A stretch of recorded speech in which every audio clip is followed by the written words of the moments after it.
Donc le pro bono en France, en fait, ça regroupe deux dimensions qui sont essentielles, qui sont le mécénat de compétences, l'engagement sur son temps de travail, et le bénévolat de compétences, l'engagement sur son temps personnel. Et chez Pro Bono Lab, l'objectif c'est d'animer ces deux dimensions et de faire en sorte qu'il y ait des passerelles entre un engagement sur son temps de travail et un engagement sur son temps personnel. Alors le tissu associatif à Marseille, il est étendu, comme sur de nombreux territoires, avec des petites et moyennes associations qui sont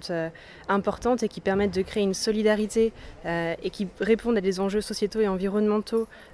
territoriaux. Et l'objectif de Pro Bono Lab, avec son antenne marseillaise implantée à Marseille, mais aussi avec un bureau à Nice, c'est de pouvoir répondre à leurs besoins en compétences. Alors les associations, elles peuvent nous rejoindre soit sur notre site internet, nous joindre sur notre site internet, elles peuvent nous contacter, on a toujours le contact humain possible, donc d'envoyer un mail, de passer un coup de fil. Et également on a un formulaire en flux pour essayer de comprendre d'ores et déjà si l'association peut avoir accès à nos services et si elles ont un besoin qu'on estime qualifiable en compétences. Donc il y a un processus qui est mis en place qui nous permet déjà, dans un premier temps, quand l'association fait appel à nous, de savoir quel va être son besoin et comment on va le requalifier, comment on va l'accompagner à le qualifier d'autant mieux une fois qu'on engagera une mission avec elle.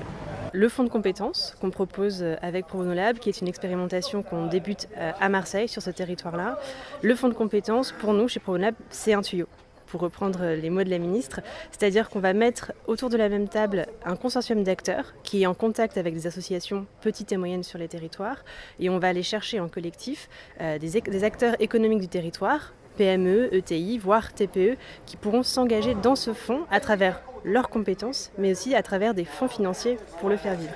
Et l'idée du fonds de compétences, elle est absolument essentielle pour atteindre des petites et moyennes associations qui aujourd'hui n'ont pas accès au partage de compétences et atteindre des acteurs économiques du territoire qui aujourd'hui connaissent finalement assez mal le mécénat de compétences. Donc le fonds de compétences et l'expérimentation qu'on lance à Marseille est un des tuyaux pour faire connaître le pro bono, le mécénat de compétences et le bénévolat de compétences. Et répondre, évidemment, c'est l'objectif numéro 1, aux besoins associatifs et à l'envie d'engagement des citoyens et citoyennes sur le territoire.